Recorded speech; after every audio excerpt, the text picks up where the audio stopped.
Meno incidenti stradali in Sardegna rispetto al dato nazionale, ma il numero di morti è il doppio della media italiana. A dirlo il rapporto dell'Osservatorio Sardo sulla sicurezza stradale relativo al 2023, curato dall'Assessorato regionale dei lavori pubblici e dal CIREM dell'Università di Cagliari, con il patrocinio dell'associazione Adesso Basta. È il primo dossier sul tema mai effettuato in Sardegna, che impiega dati Istat e con cui la Regione intende reperire informazioni utili a un'efficace azione di interventi. Abbiamo la necessità di programmare e pianificare le risorse per far sì che questo indice di mortalità possa calare quanto più possibile. Abbiamo già iniziato con i primi 110 milioni sulle strade provinciali, che sono strade le più insicure della regione Sardegna, che hanno un tasso di indice di mortalità elevato rispetto all'incidentalità.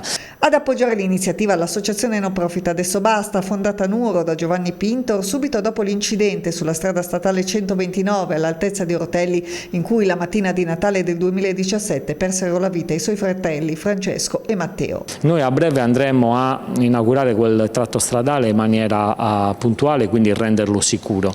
Noi ci auguriamo che tragedie come quella del passato servano di monito per far sì che le scelte che prenderemo per il futuro evitino nel modo più puntuale possibile tutte queste morti.